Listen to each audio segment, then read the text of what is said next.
Folks, we got something pretty serious to talk about today, and it has to do with Kamala Harris and her gun control plans. Now, we've all heard Joe Biden and Kamala say that they got to ban assault weapons. Whatever an assault weapon is, no one really knows because it's a made-up term. But we've done a couple of videos as far as what Kamala's plans are, what her potential plans are. Now, no one really knows. Kamala could be saying certain things just so she gets elected and completely change them once she gets into office. Now, I will say that she most likely would change them for the worse. It would not be something to where she's saying now, oh, ban assault weapons, and then when she gets into office, she all of a sudden becomes a fan of the Second Amendment. No way that's happening. But one of the things that we've talked about in the past is her want to confiscate our guns. Now, there's a couple of different ways that they have planned to do that. One is red flag laws, which a lot of states have already passed, and that's gun confiscation. That's not an incorrect use of the word. Them deeming you to be a dangerous person for whatever the reason without a court order and just being able to go take your guns, that's gun confiscation by definition. But Kamala has plans. She thinks that she's just going to do whatever she wants, and that's fine. It's fine to have dreams. It's fine to just say whatever you want during a campaign because ultimately you're not taking our guns. But one of the things that she said in the past is that she would do a mandatory gun buyback. You realize that that's just paid gun confiscation, right? That's wrapping it up and putting a bow on it instead of just saying, oh, we're going to come take your guns. No, you're going to come to us, you're going to give us your guns, and then we're just going to give you probably half the worth of them.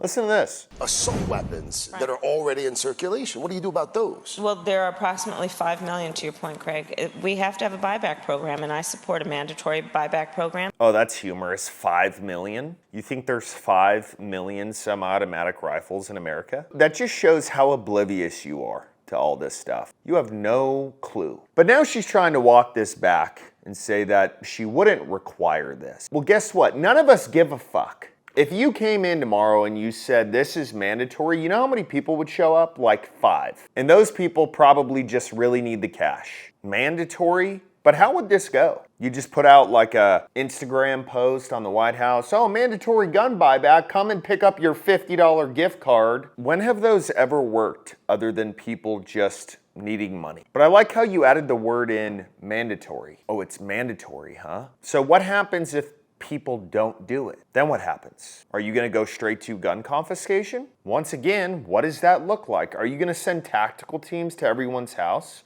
What happens if they don't give you their gun? Then what happens? Are you going to get a warrant for every single house in America that says, we can go in and take your guns? How many of those people are going to say no, even if you have a warrant? How many people do you think are out there that will die before they give up their guns? It's an honest question. I know people look at their guns like their own protection because we all know the police is for cleanup and for investigation after the incident. It's never, oh, there's a robber robbing me, let me call 911 and they'll be here in 30 seconds. No. So if you're recommending something that says, well, you know what, we're going to take away your ability to protect yourself against somebody who doesn't care about gun laws, who's a criminal, and who carries a gun around all day, probably with a scratched off serial number and whatever else. What do you think they're going to say to you? They're going to tell you to go eat an ice cream cone with Joe Biden, maybe have a couple of laughs, and then that's it.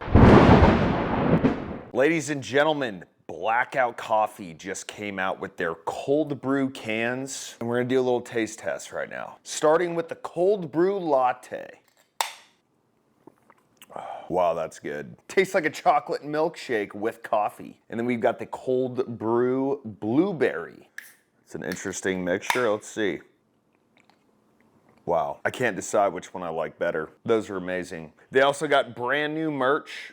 There's going to be a link and code below the video. Go pick up a pack of these. They're fantastic. But now she's trying to walk those statements back. Let's take a look. Kamala Harris making another policy flip-flop on her crusade for the White House. As you just heard, Harris previously backed a mandatory program for Americans to hand over their assault weapons to the government in exchange for money. But now she's changing course on that. Why? Well, let's go to Madison Scarpino. She is live in Franklin, New Jersey. Hi, Madison. Hello, Dana. Mandatory buybacks on AR-15s and similar guns is one of the handful of policies the VP is walking back on since launching her campaign. A Harris campaign spokesperson tells us that the vice president would no longer require this, but that's, of course, despite her comments that she made while running for president in 2019. Here in Sussex County, New Jersey, and other nearby cities, it's traditionally Republican. Voters here tell us they think Harris is switching her views on guns to get more support.